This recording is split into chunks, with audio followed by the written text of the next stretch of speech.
Hello students, today we'll be continuing chapter 2 OC standard 11. The name of the chapter is business services.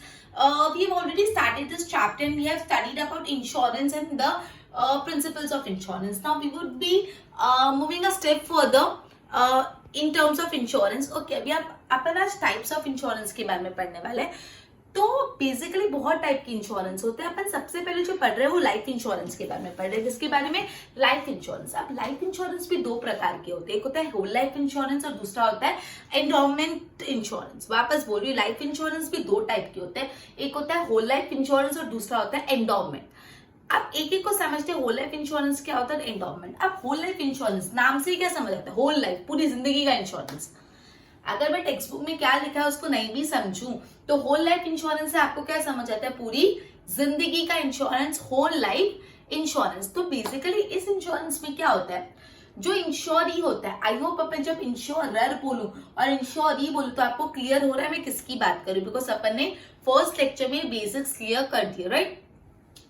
तो whole life insurance में जो इंश्योरी होता है अपनी पूरे लाइफ का इंश्योरेंस लेता है. दैट इज पूरे लाइफ टाइम वो प्रीमियम पे करता है और जब भी उसकी डेथ होती है तो इंश्योरेंस कंपनी जो भी प्री डिटरमाइंड अमाउंट होती है उसको पे कर देता है. उसको मतलब उसके लीगल हायर ऑफ डिसीज मतलब जो इंसान मर चुका है, और लीगल हायर मतलब जो उसका वारिस होता है उसको जो भी सॉरी पॉलिसी का पैसा है वो मिल जाता है. मतलब होल लाइफ इंश्योरेंस में ऐसा होता है कि जो भी इंश्योर्ड पर्सन है जब वो मरता है तो जो भी पूरा इंश्योरेंस पॉलिसी का पैसा होता है वो मरने वाले के लीगल हायर को, जो legal heir of disease person है, उसको मिल जाता है. और पूरी लाइफ टाइम तक जो इंश्योरी होता है, मतलब जिसने अपना इंश्योरेंस लिया होता है होल लाइफ का, वो पीरियोडिक पेमेंट करता रहता है. लाइफ टाइम करेगा, जब तक उसकी डेथ नहीं होगी तब तक वो प्रीमियम पेमेंट करेगा, क्योंकि हमने इंश्योरेंस ही होल लाइफ का लिया है. हमने इंश्योरेंस तो पूरी जिंदगी का लिया है, होल लाइफ का लिया है, इसलिए इंश्योरी जो है पूरी लाइफ टाइम उसको पेमेंट करेगा प्रीमियम का. अब अपन को पता है लाइफ तो बहुत प्रीशियस होती है, हम लाइफ की वैल्यू नहीं डिटरमाइन कर सकते. तो जो इंश्योरी होता है वो खुद डिटरमाइन करता है उसको कितने की पॉलिसी लेनी है, अपनी लाइफ की कितने की पॉलिसी लेनी है, और अकॉर्डिंगली उसका कितना कैपेसिटी है प्रीमियम पे करने का. ठीक है, ओके. अब इस बेसिकली टाइप ऑफ इंश्योरेंस में प्रिंसिपल ऑफ इंडेमनिटी अप्लाई नहीं होता. प्रिंसिपल ऑफ इंडेमनिटी आपको याद है क्या था कि अगर जितना भी वैल्यू ऑफ प्रोडक्ट है उससे कम का इंश्योरेंस लिया और जो डैमेज हो रहा है तो अकॉर्डिंगली प्रोपोर्शनेट लॉस का भरपाई होगी. अब यहाँ पे प्रोडक्ट कौन है, इंश्योरेबल प्रोडक्ट इंसान खुद. तो इंसान की वैल्यू डिटरमाइन करके उसका प्रोपोर्शनेट लॉस ये सब यहाँ पे नहीं होता. तो होल लाइफ इंश्योरेंस में प्रिंसिपल ऑफ इंडेमनिटी अप्लाई नहीं होता. क्लियर. मैं वापस समझा रही हूँ होल लाइफ इंश्योरेंस क्या होता है. आपको नाम से ही पता चल रहा है होल लाइफ मतलब पूरी जिंदगी का इंश्योरेंस. मतलब जो भी इंश्योरी होता है वो अपने लाइफ टाइम का इंश्योरेंस ले लेता है, और जब भी वो इंश्योरी मरता है तो जो भी डिसीज का लीगल हायर होता है, डिसीज मतलब जो इंसान मर चुका है, लीगल हायर मतलब उसका जो वारिस होता है उसको पैसा मिल जाता है इंश्योरेंस कंपनी से. जो इंश्योरी होता है वो लाइफ टाइम तक पीरियोडिक पेमेंट करता रहता है जब तक वो मरता नहीं, क्योंकि इंश्योरेंस ही पूरे लाइफ टाइम तक का. ओके, तो बेसिकली यहाँ पे as per the terms of contract उनको पैसा मिल जाता है. यहाँ पे प्रिंसिपल ऑफ इंडेमनिटी अप्लाई नहीं होता. क्लियर. अब मैं बोल रही कि जो वैल्यू ऑफ लाइफ है वो डिटरमाइन करता है, मतलब कितने का पॉलिसी लेना है वो इंश्योरी खुद डिसाइड करता है. उसके बाद दूसरा जो अपन पढ़ रहे हैं वो एंडोमेंट. एंडोमेंट मतलब पूरे लाइफ का इंश्योरेंस नहीं, कुछ प्री डिटरमाइंड पीरियड का इंश्योरेंस लेना. से फॉर एग्जाम्पल 10 साल, 15 साल, 25 साल, 20 साल, 50 साल, कुछ पर्टिकुलर ईयर्स तक का इंश्योरेंस लेना. होल लाइफ में पूरी जिंदगी का इंश्योरेंस ले लेते हैं और एंडोमेंट में कुछ पर्टिकुलर टाइम पीरियड तक का ही इंश्योरेंस लेते हैं. ओके, होल लाइफ में क्या होता है, कोई पर्टिकुलर पीरियड का, टाइम पीरियड का ही इंश्योरेंस लिया जाता है. क्लियर होता.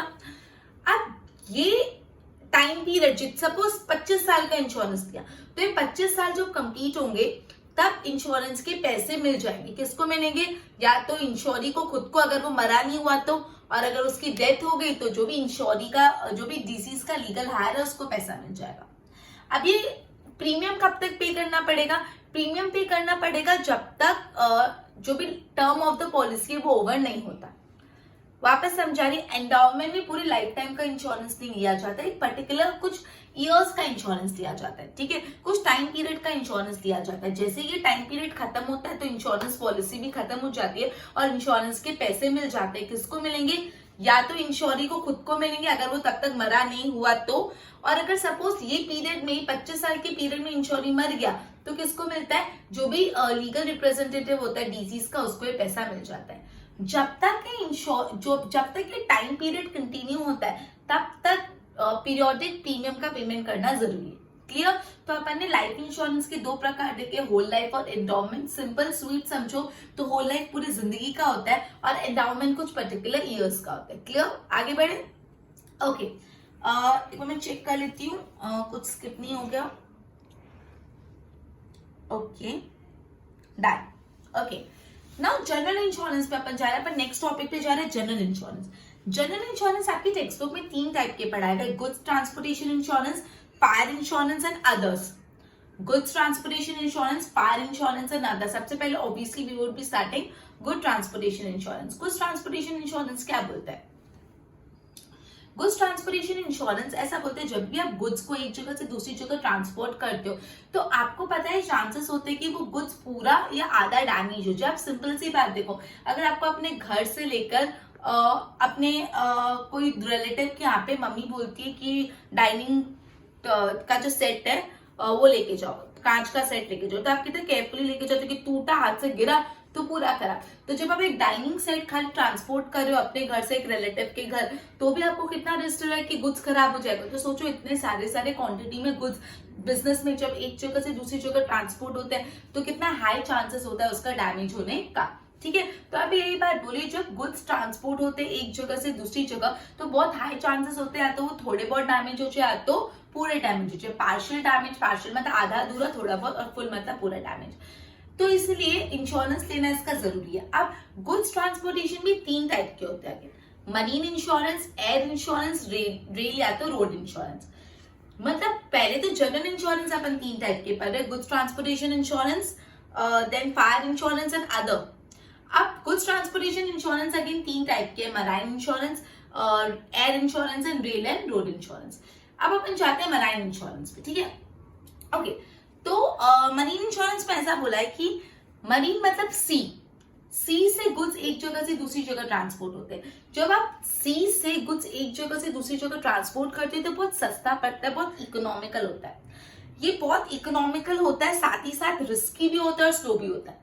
मतलब जब आप सी से गुड्स एक जगह से दूसरी जगह ट्रांसपोर्ट कर रहे हो तो सस्ता पड़ता है, रिस्की होता है कि कहीं जो आपका शिप में गुड्स जा रहा है वो शिप उड़क गई तो क्या होगा, या तो मॉइस्चर जो पानी होता है, पानी के कारण गुड्स में मॉइस्चर लगे और पूरा खराब हो जाए, तो ऑब्वियसली बहुत हाई चांसेस होते हैं कि सी में गुड्स डैमेज हो जाए, और साथ में बहुत स्लो भी होता है बिकॉज एक सी से दूसरी सी को उस तक पहुंचाने में टाइम लगता है, राइट। ओके, जैसे 18th सेंचुरी चालू हुआ था ना, मतलब 18th सेंचुरी में जितना भी इंटरनेशनल ट्रेड था वो सी रूट से ही होता था। 18th सेंचुरी में इंटरनेशनल ट्रेड मतलब एक कंट्री से दूसरी कंट्री जो इंपोर्ट एक्सपोर्ट करता है, इंटरनेशनल ट्रेड जो इंपोर्ट और एक्सपोर्ट वो किससे होता था? सी रूट से होता था। तो 18th सेंचुरी में most of the international trade कैसे होता था? बाय सी रूट। इसलिए ये जो फॉर्म ऑफ इंश्योरेंस है बहुत एंशियंट है और बहुत widely use form of insurance है। मतलब मराइन इंश्योरेंस बहुत पुराने जमाने से चला आ रहा है, बहुत ज्यादा यूज में था। तो आपको पूछ सकते हैं which type of insurance is very ancient and widely use, कौन सा ऐसा इंश्योरेंस है जो बहुत पुराने टाइम से चला आ रहा है और बहुत ज्यादा यूज होता है? तो yes, it is marine insurance. जो मरीन इंश्योरेंस है वो बहुत पुराने टाइम से चला आ रहा है, इट इज वाइडली यूज, ठीक है।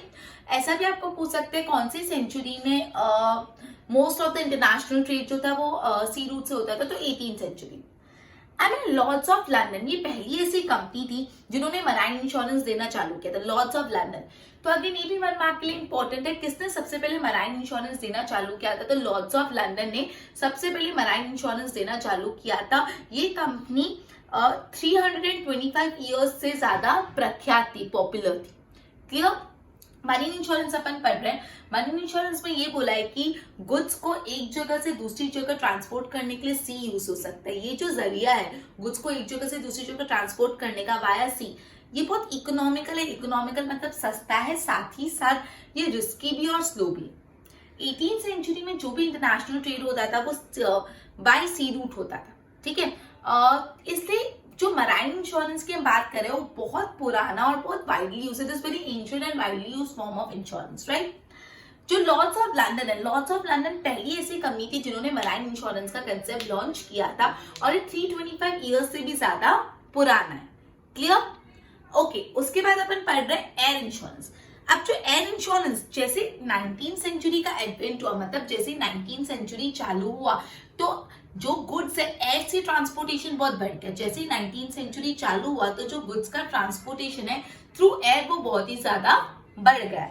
अब जब गुड्स का ट्रांसपोर्टेशन थ्रू एयर बहुत ज्यादा बढ़ गया तो ऑब्वियसली एयर इंश्योरेंस भी बहुत होने लग गया। ठीक है, अब एयर ट्रांसपोर्टेशन जो होता है, जब आप एयर से गुड ट्रांसपोर्ट करते हो तो वो बहुत महंगा पड़ता है, बहुत कॉस्टली होता है, अगेन रिस्की भी होता है।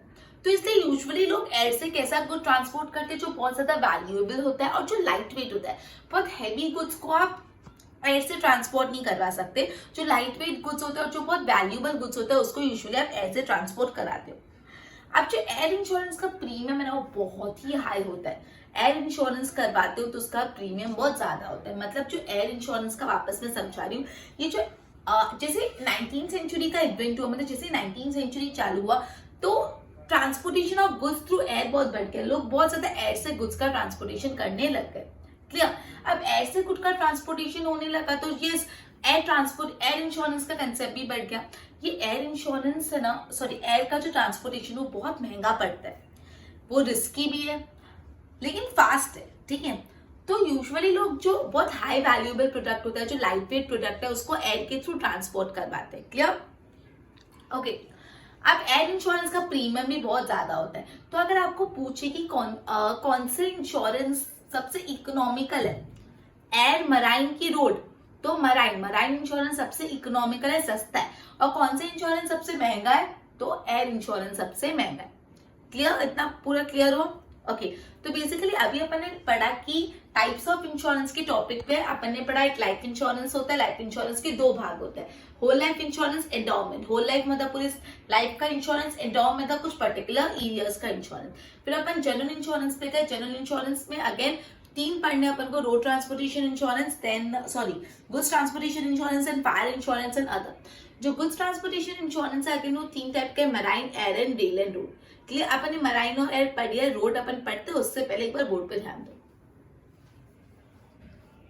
Type of insurance, life insurance, उसमें होल लाइफ इंश्योरेंस तो पर्सन हु इज इंश्योर्ड, अगर वो मर जाता है, डाइज, तो इंश्योरेंस कंपनी प्री डिसाइडेड जो भी अमाउंट होती है वो पे कर देती है to the legal heir of deceased as per the contract. Insurer periodic payment करते हैं लाइफ टाइम तक।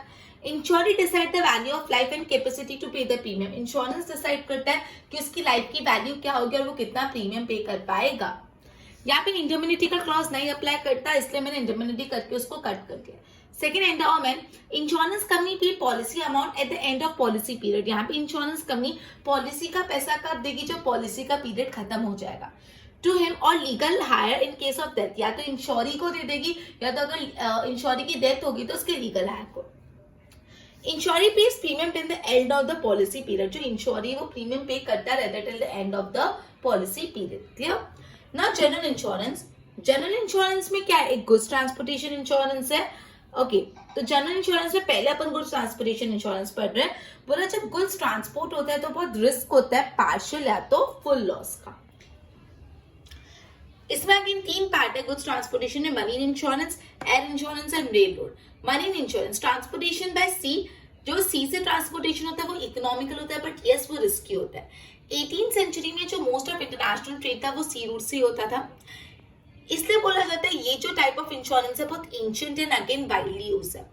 लॉर्ड्स ऑफ लंदन पहली कंपनी थी जिन्होंने मराइन इंश्योरेंस देना चालू किया और इस कंपनी को मोर देन 325 ईयर्स हो चुके हैं। ना air insurance, with the advent of 19th century, जैसे 19th सेंचुरी चालू हुआ, मूवमेंट थ्रू एयर भी चालू हो गया, इसलिए एयर ट्रांसपोर्टेशन इंश्योरेंस भी पॉपुलर हो गया। एयर ट्रांसपोर्टेशन बहुत costly as well as risky है, इससे जो हाईली वैल्यूएबल प्रोडक्ट होते हैं और जो लाइट वेट प्रोडक्ट होते हैं वो एयर के थ्रू ट्रांसपोर्ट होते हैं। जो एयर है ट्रांसपोर्टेशन, एयर इंश्योरेंस का प्रीमियम बहुत ज्यादा हायर होता है। क्लियर? ओके, तो बेसिकली इसके नोट्स पर फिर अपन आगे करते हैं।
ओके, अब जो नेक्स्ट है लास्ट रेल इंश्योरेंस पर, सॉरी रेल या तो रोड इंश्योरेंस। तो बेसिकली जो लैंड ट्रांसपोर्टेशन होता है वो दो टाइप का होता है। लैंड से जमीन पे ट्रांसपोर्टेशन आप दो तरीके से कर सकते हो, तो रेलवे से या तो रोड से, या तो ट्रेन से। रेलवे मतलब ट्रेन और रोड में मतलब बाय कार या by something truck whatever road से, ठीक है।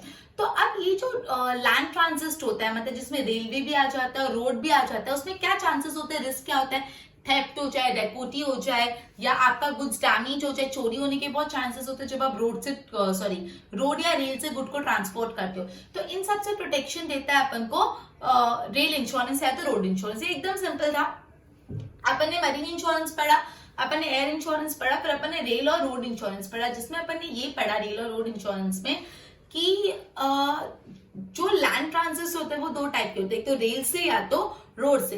तो ये लैंड ट्रांजिट में बहुत ज्यादा चांसेस होते हैं कि डेकोटी हो जाए, आपका गुड्स थेफ्ट में हो जाए, मतलब चोरी हो जाए गुड्स की, या तो गुड्स डैमेज हो जाए। तो बेसिकली रेल या तो रोड ट्रांसपोर्टेशन अपन को इस टाइप के रिस्क से प्रोटेक्शन देता है। मतलब अपन ने फायर इंश्योरेंस पढ़ा, उसमें होल लाइफ इंडोमेंट, फिर अपने जनरल इंश्योरेंस तीन टाइप के, goods transportation, fire and other. Goods transportation again तीन टाइप के, मराइन, एयर और रेल। मतलब अभी अपन पढ़ने वाले सेकंड टाइप का general insurance, that is fire insurance. Fire insurance अगर मैं कुछ बोलूं भी नहीं तो नाम से आपको क्या लगता है, फायर इंश्योरेंस। हाँ, कोई भी प्रॉपर्टी को, मतलब जो भी प्रॉपर्टी का आपने इंश्योरेंस लिया उसको फायर लगी तो उसका कॉम्पेंसेशन। तो यहाँ पे यही बोल रहा है, जो इंश्योरेंस कंपनी है वो प्रॉमिस करती है कि जिस भी प्रॉपर्टी का आपने फायर इंश्योरेंस लिया उस प्रॉपर्टी में कभी फायर हुआ और वो प्रॉपर्टी को पार्शियल या तो टोटल डैमेज हो गया, तो उसका कॉम्पेंसेशन, जितना भी नुकसान हुआ उसका पूरा कॉम्पेंसेशन इंश्योरेंस कंपनी आपको देगी। यहाँ पे जो भी प्रॉपर्टी जिसके लिए फायर इंश्योरेंस लिया उसमें इंश्योरी का इंश्योरेबल इंटरेस्ट होना चाहिए। ये अपन ऑलरेडी कर चुके हैं पहले भी। इंश्योरेबल इंटरेस्ट मतलब क्या होता है, इंश्योरेबल इंटरेस्ट मतलब मैंने आपको बताया था, जैसे आप मकान का इंश्योरेंस ले रहे हो तो घर आपका खुद का होना चाहिए, आप जब उसके ओनर हो तब आपका उसमें इंश्योरेबल इंटरेस्ट है, लेकिन अगर आप टेनेंट हो तो आपका इंश्योरेबल इंटरेस्ट नहीं होगा। तो अब यही बात बोलिए कि फायर इंश्योरेंस में भी क्या होना चाहिए, इंश्योरेबल इंटरेस्ट होना चाहिए। मैं वापस समझा रही हूँ। फायर इंश्योरेंस ऐसा बोलता है, जो भी इंश्योरेंस कंपनी वो प्रॉमिस करती है इंश्योरी को कि अगर in the event of fire, जब भी फायर हो गया और प्रॉपर्टी को पार्शियल है तो टोटल डैमेज हो गया, पार्शियल मतलब थोड़ा बहुत और टोटल मतलब पूरा, तो जितना भी प्रॉपर्टी को नुकसान हुआ वो पूरा का पूरा कंपेंसेशन इंश्योरेंस कंपनी देती है। ये जो फायर इंश्योरेंस है वो इंश्योरेबल इंटरेस्ट पे बेस्ड है, मतलब जिस प्रॉपर्टी का आप इंश्योरेंस ले रहे हो उस पर आपका इंश्योरेबल इंटरेस्ट होना चाहिए। क्लियर? मतलब जितना, और ये जो इंश्योरेंस आपको मिलता है is equivalent to the value of property that is damage due to fire provided he has an insurable interest. मतलब जितना भी आपको कॉम्पेंसेशन मिल रहा है वो कितना है, it is equivalent to the value of the property. जितनी आपकी प्रॉपर्टी की वैल्यू है, जो भी आपकी प्रॉपर्टी का नुकसान हुआ है उसका पूरा का पूरा आपको इंश्योरेंस अमाउंट मिल जाती है, प्रोवाइडेड आपका उस चीज में इंश्योरेबल इंटरेस्ट होना चाहिए। क्लियर? फिर अपन पढ़ रहे अदर टाइप ऑफ इंश्योरेंस। अब अदर टाइप में ना बहुत सारे इंश्योरेंस, जैसे बिजनेस ग्रो होता जा रहा है तो बहुत अलग अलग प्रकार के इंश्योरेंस आ रहे हैं। जैसे जो भी सिंगर होता है उसकी आवाज का इंश्योरेंस, कि अगर आवाज को कुछ हो गया तो भी इंश्योरेंस कंपनी पैसा देती है। जो आपकी फैक्ट्री में लेबर्स है उनका इंश्योरेंस, ओके। फिर एम्प्लॉयज का इंश्योरेंस, स्टूडेंट इंश्योरेंस, मतलब मल्टीपल इंश्योरेंस। ये पैराग्राफ में ना बहुत सारे इंश्योरेंस है जो आप पूरा रीड करना, अगर कोई भी टाइप का इंश्योरेंस नहीं समझ आया तो मैं एक्सप्लेन कर दूंगी। अदर में अलग अलग प्रकार के इंश्योरेंस आ जाते हैं, जैसे student insurance, employ insurance, labour insurance, voice of singer insurance, बहुत सारे हैं। तो आप इसको रीड करना, अगर कोई भी नहीं समझे तो just tell me, I will explain you. Clear? अब इसमें एक लास्ट मतलब इसमें एक पैराग्राफ है वो इंपॉर्टेंट है, मेडिक्लेम। मेडिक्लेम या तो मेडिकल इंश्योरेंस भी बोलते हैं। मेडिक्लेम आपने बहुत बार आई थिंक वर्ड सुना होगा।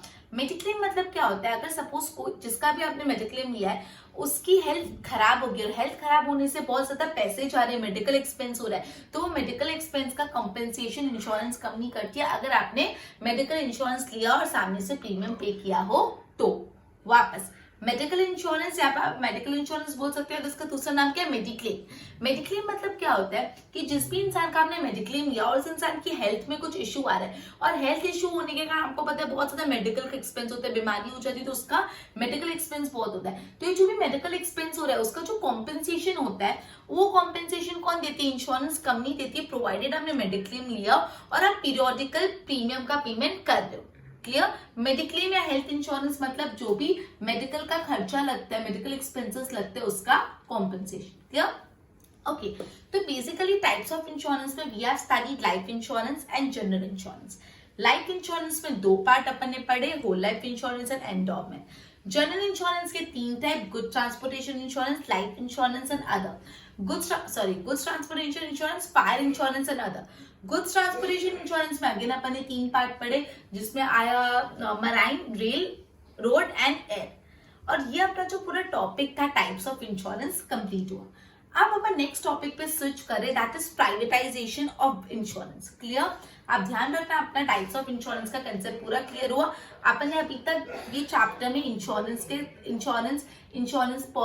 प्रिंसिपल्स देखे और टाइप ऑफ इंश्योरेंस पढ़ा. अब अपन प्राइवेटाइजेशन ऑफ इंश्योरेंस पे स्विच कर रहे हैं. क्लियर? ओके. तो बेसिकली इंडिया में इंश्योरेंस का बिजनेस एक प्राइवेट कंपनी ने चालू किया था. और आपको पता है जब इंडिया में इंश्योरेंस का कंसेप्ट आया तो इंडिया ब्रिटिशर्स की कॉलोनी थी, मतलब ब्रिटिशर्स इंडिया में रूल करते थे. तो इस टाइम पे काफी फॉरेन इंश्योरेंस कंपनी ने अपना बिजनेस इंडिया में सेटअप किया. लेकिन ऐसा माना जाने लगा ये जो foreign insurance company illegitimate business कर रही है और बहुत इलीगल काम कर रही है. इसलिए 19th of January 1956 को क्या हुआ, इसलिए 19th of January 1956 को क्या हुआ, एक लॉ पास हुआ और लाइफ इंश्योरेंस बिजनेस को नेशनलाइज कर दिया. जो लाइफ इंश्योरेंस बिजनेस होता है उसको नेशनलाइज कर दिया और LIC फॉर्म हुआ, life insurance corporation of India. और तब लाइफ इंश्योरेंस का बिजनेस की मोनोपोली आ गई, मतलब कोई और इंसान लाइफ इंश्योरेंस नहीं दे सकता अदर देन LIC. अगर आपको लाइफ इंश्योरेंस चाहिए तो कहाँ जाना पड़ेगा? LIC में. मैं वापस आपको समझा दी बात प्राइवेटाइजेशन ऑफ इंश्योरेंस के कंसेप्ट पे. ऐसा बोला है कि इंडिया में जो इंश्योरेंस का बिजनेस है ना एक प्राइवेट कंपनी ने चालू किया था. और जब इंश्योरेंस का कंसेप्ट आया तो इंडिया एक ब्रिटिश कॉलोनी थी, मतलब ब्रिटिशर्स इंडिया पे रूल करते थे. तो उस टाइम पे काफी फॉरेन इंश्योरेंस कंपनी ने इंडिया में बिजनेस सेटअप किया. And at that point of the time ऐसा माना जाता था कि जो फॉरेन इंश्योरेंस कंपनी बहुत इलेजिटिमेट बिजनेस करी, इलेजिटिमेट नाजायज इलेजिटिमेट बिजनेस करी, गलत टर्म्स पे एथिकल काम नहीं करी, गलत तरह से पैसा कमा रही. इसलिए 19 जनवरी 1956 को गवर्नमेंट ने ऑर्डिनेंस एक लॉ पास किया और लाइफ इंश्योरेंस का बिजनेस की मोनोपोली सेटअप कर ली. मोनोपोली मतलब क्या होता है कि लाइफ इंश्योरेंस का बिजनेस, लाइफ इंश्योरेंस को नेशनलाइज कर लिया. मतलब प्राइवेट कंपनी लाइफ इंश्योरेंस नहीं दे सकते, सिर्फ एक कंपनी होगी जो है LIC, life insurance corporation of India, वही सिर्फ लाइफ इंश्योरेंस देगी. मतलब लाइफ इंश्योरेंस की मोनोपोली आ गई LIC के पास और कोई लाइफ इंश्योरेंस नहीं दे सकता. धीरे धीरे लाइफ इंश्योरेंस के अलावा के जो इंश्योरेंस थे, जो दूसरे जनरल इंश्योरेंस थे, उनका भी मोनोपोली हो गया, वो भी नेशनलाइज हो गया. वो नेशनलाइज कब हुए? 1 जनवरी 1973 को जनरल इंश्योरेंस भी नेशनलाइज हो गए by passing a General Insurance Business Act 1972. General insurance business act पास हुआ था 1972 में और जो दूसरे इंश्योरेंस थे वो भी नेशनलाइज्ड हो गए. अब गवर्नमेंट ने एक कमिटी सेटअप की सब इंश्योरेंस बिजनेस को रेगुलेट करनी थी, जिसका नाम था एडा.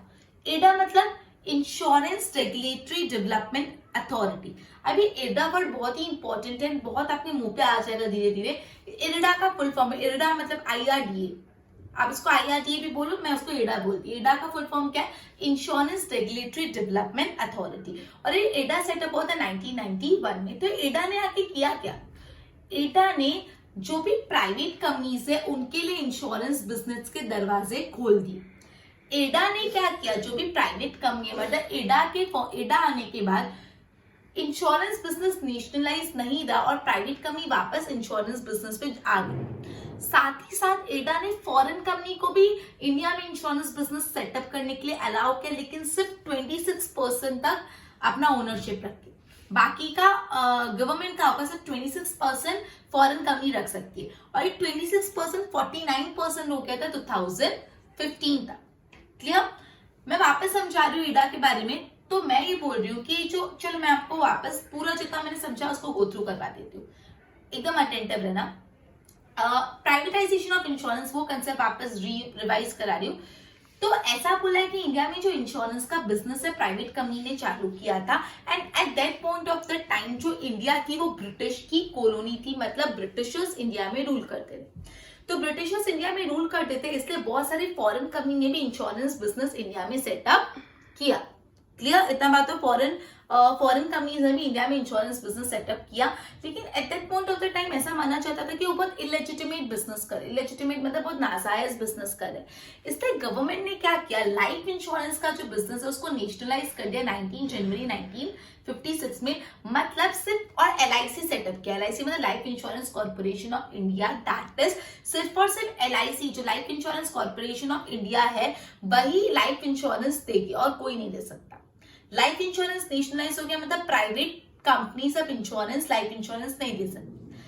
फिर उसके बाद जो जनरल इंश्योरेंस था उसको भी नेशनलाइज कर दिया। कब नेशनलाइज किया, 1 जनवरी 1963 में जनरल इंश्योरेंस, 1973 में जनरल इंश्योरेंस को भी नेशनलाइज किया। कौन से एक्ट से, जनरल इंश्योरेंस बिजनेस एक्ट 1972 से। क्लियर।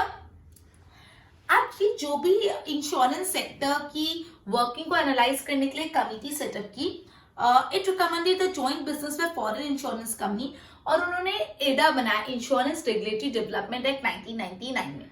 अब एडा ने क्या किया, एडा ने जो प्राइवेट कंपनीज है उनके दरवाजे खोल दिए कि हाँ आप भी अब इंश्योरेंस बिजनेस कर सकते हो। सिर्फ प्राइवेट कंपनी नहीं, फॉरेन कंपनीज के लिए भी दरवाजे खोल दिए कि जो फॉरेन कंपनी वो भी इंश्योरेंस का बिजनेस कर सकती है, लेकिन सिर्फ 26% ही उनका शेयर रहेगा। और ये जो 26% है वो 49% हो गया था बाय 2015, मतलब 49% तक foreign company, foreign insurance company अपना शेयर रख सकती है। क्लियर। आगे क्या वो अपन पढ़ते हैं, पहले एक बार बोर्ड पे ध्यान दो। रेल और रोड ट्रांसपोर्टेशन, लैंड ट्रांजिट में रेल और रोड आते हैं। इसमें क्या रिस्क होती है, डकैती और थेफ्ट हो जाए, डैमेज हो जाए, प्रोटेक्शन अगेंस्ट सच रिस्क, और रेल और रोड ट्रांसपोर्ट इन सब रिस्क से प्रोटेक्शन देता है। अब फायर इंश्योरेंस, फायर इंश्योरेंस है promise by insurance company to pay compensation against full या the partial loss to property due to the fire against the pre decided amount of premium. ये किस पे based है, it is based on the principle of insurable interest. अब ये जो है ना, ये डेफिनेशन है फायर इंश्योरेंस की, तो इंपॉर्टेंट है। क्या है फायर इंश्योरेंस में, it is a promise by the insurance company to pay compensation against the full या तो partial loss to property due to fire against the pre-decided amount of premium. Clear? अब ये किस पे बेस्ड है, insurable interest. तो again आपको पूछ सकते हैं कि fire insurance is based on that's, तो इंश्योरेबल इंटरेस्ट। यहाँ पे कॉम्पेंसेशन मिलता है equivalent to the loss of the value of property अगर इंश्योरेबल इंटरेस्ट है। अदर्स में मैंने बोला बहुत सारे वॉइस ऑफ सिंगर का इंश्योरेंस होता है, थर्ड पार्टी इंश्योरेंस होता है, बहुत सारे मैंने बोला आप गो थ्रू कर लेना और कोई नहीं समझ आए तो पूछ लेना। फिर मेडिक्लेम और मेडिकल इंश्योरेंस के बारे में अपन ने पढ़ा। ये जो मेडिक्लेम और मेडिकल इंश्योरेंस है वहां पे कॉम्पेंसेशन दिया जाता है जो हैवी मेडिकल एक्सपेंसेस इनकर करे जाते हैं इन event of the health problem. Health problem में जो मेडिकल एक्सपेंसेस इनकर किए जाते हैं उसके लिए यहाँ पे इंश्योरेंस दिया जाता है against the payment of amount. फिर privatisation of insurance, insurance business private sector ने चालू किया था। इंडिया तब ब्रिटिश कॉलोनी थी तो इसलिए बहुत सारी फॉरेन इंश्योरेंस कंपनी इंडिया में सेटअप हुई और ऐसा माना जाता है बहुत इलेजिटिमेट बिजनेस प्रैक्टिसेस करते थे। इसलिए 19 जनवरी 1956 में लाइफ इंश्योरेंस जो है उसको नेशनलाइज कर लिया और LIC सेटअप किया। LIC मतलब life insurance corporation of India, मतलब कोई भी प्राइवेट कंपनी लाइफ इंश्योरेंस का बिजनेस नहीं कर सकती। Monopoly of life insurance establish होगी। अभी तक तो सिर्फ लाइफ इंश्योरेंस की मोनोपोली एस्टैब्लिश हुई थी, अब एस्टैब्लिश हो गई मोनोपोली। अब जनरल इंश्योरेंस की मोनोपोली भी एस्टैब्लिश हुई। कब जनरल इंश्योरेंस की मोनोपोली एस्टैब्लिश हुई? 1 जनवरी 1973 में जनरल इंश्योरेंस की भी मोनोपोली एस्टैब्लिश हो गई जब जनरल इंश्योरेंस बिजनेस एक्ट पास हुआ था 1972 में। फिर मैंने बोला तब एडा भी बना था। एडा कब बना था? इंश्योरेंस रेगुलेशन डेवलपमेंट अथॉरिटी, और ये बहुत इंपॉर्टेंट है, एडा 1999 में बना था। एडा का फुल फॉर्म भी इंपॉर्टेंट और एडा कब बना था वो भी इंपॉर्टेंट। अब एडा के बारे में कुछ पढ़ते हैं।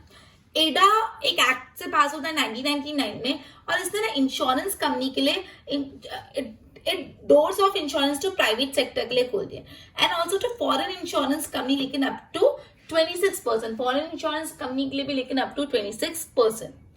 और ये कितना हो गया? 49% हो गया 2015 तक। मतलब फॉरेन इंश्योरेंस कंपनी भी इंडिया में सेटअप हो सकती है लेकिन उनका शेयर अप टू 49% रहेगा। क्लियर? ओके, एक बार इसके नोट्स बनाओ फिर आगे करते हैं।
मुझे एडा पढ़ा, पर एडा के फंक्शंस, एडा के ऑब्जेक्टिव्स पढ़ने वाले जो बहुत ही इंपॉर्टेंट है, बहुत बहुत बहुत इंपॉर्टेंट, आप बोल सकते हैं 2 मार्क में सबसे इंपॉर्टेंट आंसर है ये चैप्टर का। ये जो एडा है, इंश्योरेंस रेगुलेटरी डेवलपमेंट अथॉरिटी के ऑब्जेक्टिव्स, तो इसके बेसिकली 5 ऑब्जेक्टिव है जो प्रॉपर लर्न करने। सबसे पहला ऑब्जेक्टिव है policy holder gets more choice. एडा ये चाहता है जो इंश्योरेंस पॉलिसी के होल्डर है, जो पॉलिसी ओन करते, जो इंश्योर है, उनको ज्यादा से ज्यादा चॉइस मिले। ऐसे नहीं ये एक टाइप का इंश्योरेंस इसको ले लो, नहीं, अलग अलग ऑल्टरनेटिव ले, ये लो या तो ये ले सकते हो या ये ले सकते हो, या policy to the to provide choices to policy holder. दूसरा ऑब्जेक्टिव है to promote healthy competition among various insurance company which can improve services with a lower premium। अब पहले क्या होता था, एक ही इंश्योरेंस कंपनी, तो कोई कंपटीशन नहीं, जो भी आएगा इंश्योरेंस हमसे लेगा, हम अच्छी सर्विस दे, खराब सर्विस दे, ज्यादा प्रीमियम ले, कुछ भी कर सकते हैं, हम तो राजा हैं, ठीक है, हमारे पास ही लोग आने वाले। तो इससे ना कंपटीशन नहीं होने के कारण सर्विसेज भी खराब हो रही थी और प्रीमियम भी बहुत हाई चार्ज हो रहा था। तो अभी कंपटीशन अलग अलग इंश्योरेंस कंपनी के बीच में कि आप यहाँ भी जा सकते हो, यहाँ भी जा सकते हैं, ये ज्यादा प्रीमियम ले रहे तो कहीं और जा लो, मतलब अब कंपटीशन प्रमोट करते हैं जिससे बहुत सारी अच्छी क्वालिटी ऑफ सर्विसेज मिले और साथ ही साथ प्रीमियम भी कम भरना पड़े। Mobilize the resources of economy. पहले क्या था, एक इंसान के पास पैसे आ रहे हैं, एक इंश्योरेंस कंपनी के पास, रिसोर्सेज मोबिलाइज नहीं होते, अलग अलग इंश्योरेंस कंपनी, एक के पास पैसा फिर दूसरे के पास, तो रिसोर्सेज जो है मोबिलाइज हो रहे, मोबिलाइज मतलब मूव हो रहे। फिर self discipline among the insurance company, जो इंश्योरेंस कंपनी वो डिसिप्लिन में रहे, रूल्स और रेगुलेशन को फॉलो करे, कस्टमर्स को चीट नहीं करे, डिसिप्लिन रहे। लास्ट में चुकी था मैकेनिज्म फॉर कंप्लेंट रिट्रेसल, और अगर सपोज कोई भी इंश्योरर को, कोई भी पॉलिसी होल्डर को, कोई भी इंश्योरी को अगर कोई भी कंप्लेन है तो एक कंप्लेन रिड्रेस होगी, मतलब कंप्लेन का सोल्यूशन निकलेगा, कंप्लेन का रिड्रेसल होगा, ठीक है। तो बेसिकली 5 ऑब्जेक्टिव थे इंश्योरेंस एडा के जो बहुत ही इंपॉर्टेंट है, मैं एक और बार करा रही हूँ। तो सबसे पहले to provide choices to policy holder, policy holder को चॉइस हो कि आपको ये पॉलिसी चाहिए, ये नहीं तो ये पॉलिसी चाहिए, वरना ये ले लो, मतलब आप चॉइसेस तो दो होल्डर को, क्लियर।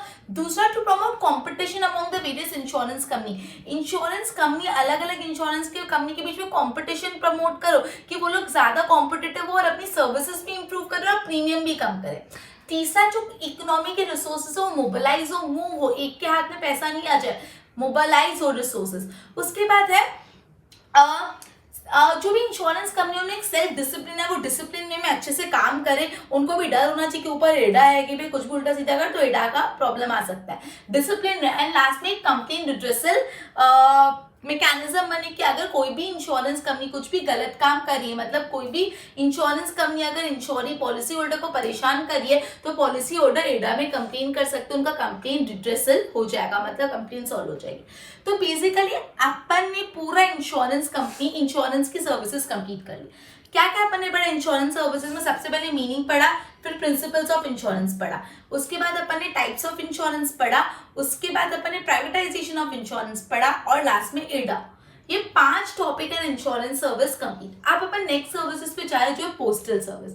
पोस्टल सर्विस कोई भी चीज को रिटर्न वे में रिप्रेजेंट करते थे पोस्ट के द्वारा। पोस्टल सर्विसेज बहुत एंशिएंट, आपको पता है पहले जमाने में बहुत पोस्ट कार्ड्स भेजे जाते थे, लेटर्स भेजे जाते थे, ठीक है। तो postal services basically return form में इंफॉर्मेशन और कम्युनिकेशन को एक जगह से दूसरी जगह पहुंचाना है तो आप पोस्टल सर्विस के द्वारा पहुंचा सकते हो, आंगड़िया के थ्रू भी पहुंचा सकते हो, ठीक है। ओके, जो इंडिया का पोस्टल डिपार्टमेंट है वो ये सर्विसेज जो इंफॉर्मेशन और कम्युनिकेशन ट्रांसफर करने की सर्विसेज मॉडर्न 150 ईयर्स से 150 साल से भी ज्यादा से वो ये सर्विसेज प्रोवाइड कर रहा है। मतलब जो इंडिया का पोस्टल डिपार्टमेंट है वो फॉर मोर देन 150 ईयर्स ये वाली सर्विसेज प्रोवाइड कर रहा है, पोस्टल सर्विसेज।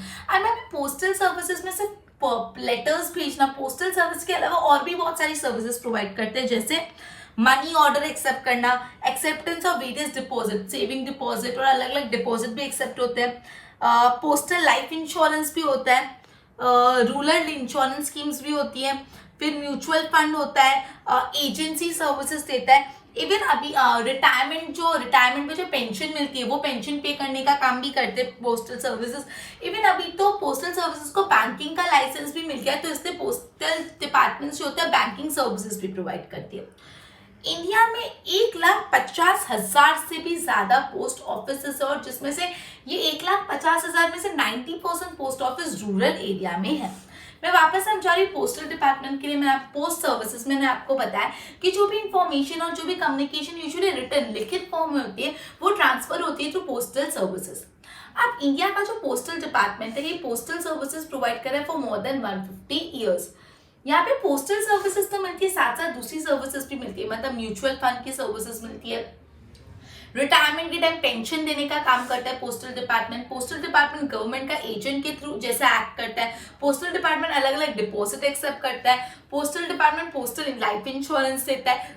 और इनफैक्ट अभी तो पोस्टल डिपार्टमेंट को बैंकिंग का लाइसेंस भी मिल गया, मतलब बैंक की जो भी सर्विसेज है वो भी पोस्ट ऑफिस में आपको मिल सकती है। इंडिया में 1,50,000 से ज्यादा पोस्ट ऑफिस है और ये 1,50,000 पोस्ट ऑफिस में 90% पोस्ट ऑफिस कहाँ पे, रूरल एरिया में। अब ये पोस्ट ऑफिस कौन कौन सी सर्विसेज प्रोवाइड करता है, बहुत सारे अपन 2-3 आज पढ़ लेते हैं, बाकी के अपन कल कंटिन्यू करेंगे, राइट। तो सबसे पहले जो सर्विसेज पोस्टल डिपार्टमेंट प्रोवाइड करता है वो general post, general letter, general post, जो सिंपल पोस्ट कार्ड आते हैं। पोस्ट कार्ड आते होंगे, I don't know you have seen और नॉट, आप एक बार इंटरनेट पे सर्च करना पोस्ट कार्ड कैसे आते हैं। सिंपल पोस्ट कार्ड आते थे, इनलैंड लेटर, कवर, एकदम simple form of postal service. फिर आते हैं रजिस्टर्ड पोस्ट। रजिस्टर्ड पोस्ट मतलब क्या होता है, यहाँ पे पोस्टल डिपार्टमेंट ज्यादा चार्ज करता है compare to general post. General post में कोई रजिस्ट्रेशन नहीं, ऐसे भेज दिया, पोस्ट कार्ड भेज दिया। लेकिन जो रजिस्टर्ड पोस्ट है वो ज्यादा ऑथेंटिकेटेड है, उसमें रजिस्ट्रेशन होता है, तो ज्यादा ऑथेंटिकेट है तो पैसा भी ज्यादा, इससे जो पोस्टल डिपार्टमेंट है वो रजिस्टर्ड पोस्ट का ज्यादा पैसा चार्ज करता है, राइट। ओके और अगर आप ये चाहते हो कि आपने जो पोस्ट कार्ड भेजा, लेटर भेजा, सामने वाले को मिला कि नहीं, उसका एक्नॉलेजमेंट मिले, तो जो पोस्टल डिपार्टमेंट है जिसको उसने दिया उसकी सिग्नेचर भी लेके आता है, लेकिन उसके लिए एक्स्ट्रा चार्ज करता है। समझ आई। अपन ने पहला जनरल पोस्ट पढ़ा, general post simple inland letter, post card, ये सब। फिर अपन ने रजिस्टर्ड पोस्ट पढ़ा। रजिस्टर्ड पोस्ट में अपन ने ये पढ़ा कि जो भी पोस्टल डिपार्टमेंट है ना वो रजिस्टर्ड पोस्ट की सर्विसेज भी प्रोवाइड करते हैं। ये रजिस्टर्ड होता है, ऑथेंटिकेट होता है, बहुत ज्यादा ऑथेंटिकेट होता है, इससे इसका जो पैसा होता है वो भी ज्यादा लगता है। अगर आपको चाहिए कि आपने जिसको अपना पोस्ट भेजा है उसकी सिग्नेचर भी मिल जाए कि हाँ उसके पास पोस्ट मिल गया, एक्नॉलेजमेंट मिल जाए, तो वो सिग्नेचर भी लेके आएगा, लेकिन उसके लिए एक्स्ट्रा पैसा चार्ज करेगा। थर्ड जो है पार्सल सर्विस। पार्सल्स भिजवाते हैं, आपको पता है पार्सल्स भिजवाते हैं जो प्रोड्यूसर है, सपोज मतलब all the product other than prohibited product can be send in the form of parcel. सब प्रोडक्ट को पार्सल जैसे भेज सकते हैं अदर देन प्रोहिबिटेड प्रोडक्ट, ठीक है। सॉरी, अगर आप चाहो तो आप अपने पार्सल का इंश्योरेंस भी करवा देते हो कि अगर भगवान न करे रास्ते में कुछ पार्सल को कुछ हो गया तो आपको इंश्योरेंस कंपनी पैसा देगी, मतलब इंश्योरेंस मतलब पोस्टल इंश्योरेंस, ठीक है। Post booking of parcel can be done from any post office, कोई भी पोस्ट ऑफिस पे जाओ और अपना पार्सल बुक करा लो। और जनरली पार्सल का पैसा कौन देता है, जिसने पार्सल भेजा है। वापस मैं समझा रही, पार्सल सर्विसेज जितने भी गुड्स है अदर देन प्रोहिबिटेड, जो गुड्स प्रोहिबिटेड है उसके अलावा जितने भी गुड्स है वो आप कैसे ट्रांसफर कर सकते हो, पोस्टल सर्विस पार्सल से ट्रांसफर कर सकते हो। और चाहो तो पार्सल का आप इंश्योरेंस भी ले सकते हो कि अगर पार्सल को कुछ हो गया तो इंश्योरेंस आपको उसका इंश्योरेंस मिल जाएगा, इंश्योरेंस का अमाउंट मिल जाएगा। अब यूजुअली जो पार्सल का पैसा होता है कौन देता है, सेंडर ऑफ पार्सल, जिससे पार्सल भेजा है वो देता है। अब एक टाइप का पार्सल है वीपीपी। वीपीपी मतलब value payable post. Value payable post, value payable post क्या है, ये एक पार्सल सर्विस है जो सबसे ज्यादा पॉपुलर है, सबसे ज्यादा चलती पार्सल सर्विस कौन सी, वीपीपी, वैल्यू पेएबल पोस्ट। जो भी प्रोड्यूसर है बस सेलर, सपोज कोई बिजनेसमैन है जो कुछ प्रोड्यूस करता है, कुछ बेचता है, उसको कोई भी ऑर्डर मिला कोई भी गुड्स का, तो वो उस ऑर्डर को पार्सल के थ्रू उसको डिलीवर कर सकता है। Okay, sends a parcel to the postal department, the receiver of the parcel। मतलब सपोज मैं एक प्रोड्यूसर हूँ, सेलर हूँ, मेरे को किसी ने ऑर्डर दिया कि आप मुझे इतना सामान भिजवा दो, मैंने कहा मैं भिजवा रहा हूँ, मैंने पार्सल दिया, पार्सल पोस्टल ऑफिस को दे दिया और पोस्टल ऑफिस को बोला कि पार्सल आप उसको दे दो। अब रिसीवर को पार्सल लेगा और वो पार्सल का जो भी पैसा है, मतलब पोस्टल चार्जेस, पार्सल चार्जेस भी पे करेगा, साथ साथ पार्सल के अंदर जो सामान भेजा उसका चार्ज भी पे करेगा, वो दोनों पोस्ट वाले को दे देगा और पोस्ट वाला किसको दे देगा, सेंडर को दे देगा। वापस कंसेप्ट समझा रही, यहाँ पे क्या हो रहा है, जो भी प्रोड्यूसर होता है, सेलर होता है, वो क्या करता है कि सपोज उसको कोई ऑर्डर मिला है, बिजनेस ऑर्डर मिला है, वो अपने प्रोडक्ट को पार्सल में भेज देगा वीपीपी के थ्रू। अब रिसीवर क्या करेगा, दो पैसे देगा, एक तो पार्सल का चार्ज भी देगा, साथ साथ जो प्रोडक्ट उसको मिला है उसका चार्ज भी देगा, और ये दोनों पैसे किसको दे देगा, पोस्टल वाले को ही दे देगा, और जो पोस्ट डिपार्टमेंट है वो किसको दे देगा, सेंडर। ये होता है वीपीपी। समझ आया था अपन ने क्या क्या पढ़ा। बेसिकली अपन ने अभी पढ़ा एडा के ऑब्जेक्टिव्स, एडा के 5 ऑब्जेक्टिव है। पहला चॉइस दो, दूसरा कंपटीशन। पहला चॉइस तो पॉलिसी होल्डर को, दूसरा कंपटीशन लाओ जिससे बेटर सर्विसेज हो और लोअर प्रीमियम हो। उसके बाद तीसरा अपने पास रिसोर्सेज मोबिलाइज हो, चौथा सेल्फ डिसिप्लिन है और पांचवा मैकेनिज्म मिल जाए फॉर कंप्लेंट रिड्रेसल। फिर अपन आए पोस्टल सर्विसेज पे, जो भी रिटर्न कम्युनिकेशन होता है पोस्टल सर्विसेज। आपने पढ़ा इंडियन पोस्टल डिपार्टमेंट आज से 150 ईयर्स तक काम कर रहा है, 150 ईयर्स से काम कर रहा है। बहुत सारी सिर्फ पोस्ट नहीं, और भी बहुत सर्विसेज होती है, म्यूचुअल फंड की services, deposit services, safe deposit services, insurance services. इनका कभी तो पोस्टल डिपार्टमेंट को बैंकिंग का लाइसेंस भी मिल गया है, तो पोस्टल डिपार्टमेंट बैंक की सर्विसेज भी प्रोवाइड करता है। अब पोस्टल डिपार्टमेंट अलग अलग सर्विसेज प्रोवाइड करता है, जिसमें मेरा जनरल पोस्ट है सिंपली इनलाइन लेटर, सिंपल सा। रजिस्टर्ड पोस्ट ज्यादा ऑथेंटिकेट होता है, उसका पैसा ज्यादा लगता है, और अगर आप चाहते हो जिसको पोस्ट मिला सेंडर का एक्नॉलेजमेंट भी in the form of sine, तो वो भी मिल जाएगा, लेकिन उसके लिए एक्स्ट्रा पैसा पे करना पड़ेगा। पार्सल सर्विस, जितनी भी टाइप ऑफ गुड्स है other than prohibited good parcel के थ्रू आप भेज सकते हो। पार्सल का चाहो तो इंश्योरेंस भी करा सकते हो।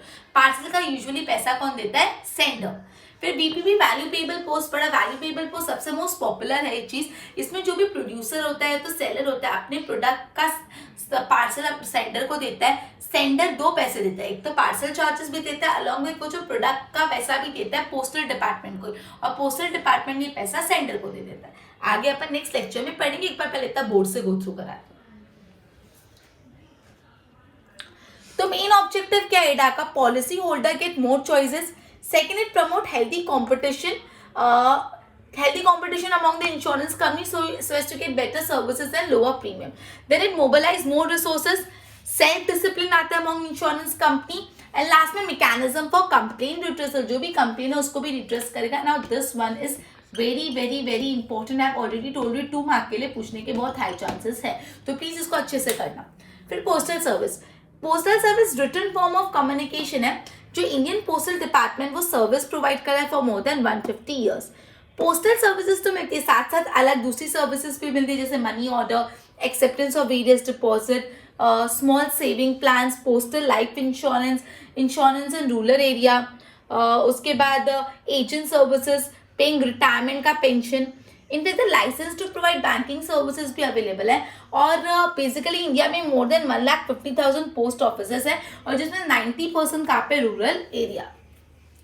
मैं कौन कौन सी सर्विसेज प्रोवाइड करते हैं? तो जनरल पोस्ट लेटर, जो पोस्ट का इनलाइन लेटर, फिर रजिस्टर्ड पोस्ट जहाँ पे charges more than general post से ज्यादा होते हैं, और अगर आपको सिग्नेचर ऑफ रिसीवर चाहिए तो वो भी मिल जाएगा, लेकिन उसके लिए एक्स्ट्रा चार्ज पे करना पड़ेगा। पार्सल सारे टाइप का प्रोडक्ट्स एक्सेप्ट प्रोहिबिटेड प्रोडक्ट को पार्सल के थ्रू भेज सकते हो, अगर चाहो तो इंश्योरेंस करा देते हो, और सेंडर जो है वो पार्सल का पैसा देगा। फिर वैल्यू पेबल पोस्ट वीपीपी, ये सबसे मोस्ट पॉपुलर है। यहाँ पे जो प्रोड्यूसर होता है, जो सेलर होता है, रिसीव ऑर्डर फॉर प्रोडक्ट और फिर उसको पार्सल के थ्रू सेंड करता है, और पार्सल का charge along with the price वो पोस्टल डिपार्टमेंट को दे देता है, जो इंटर्न सेंडर को दे देता है, राइट। तो बेसिकली आज के लेक्चर में अपन ने क्या क्या देखा? आज के लेक्चर में अपन ने पेज नंबर 14 और 15 पूरा कंप्लीट कर दिया। उसमें अपन ने देखा लाइफ इंश्योरेंस के बारे में, देखा 2 टाइप की life insurance, whole life insurance, endowment. फिर अपन ने जनरल इंश्योरेंस 3 टाइप के देखे, रोड ट्रांसपोर्टेशन, फायर इंश्योरेंस और अदर। रोड ट्रांसपोर्टेशन में भी 3 देखा, मराइन, एयर और रोडवेज। उसके बाद अपन ने देखा इंश्योरेंस कंपनी कैसे प्राइवेटाइजेशन हुई, एडा कैसे डेवलप हुआ, एडा के ऑब्जेक्टिव्स पढ़े। फिर अपन पोस्टल डिपार्टमेंट में गए, पोस्टल डिपार्टमेंट का इंट्रोडक्शन पढ़ा, और अलग अलग सर्विसेज में 3 सर्विसेज पढ़ी, general post, parcel services, registered post और पार्सल सर्विसेज में वीपीपी। क्लियर? अपना लेक्चर यहाँ पे कंप्लीट होता है। एक बार बोर्ड से इतना गो थ्रू कर दो और अच्छे से इसके नोट्स बनाना। अपन आगे जो इसकी सर्विसेज है वो नेक्स्ट लेक्चर में कंटिन्यू करेंगे। Good bye.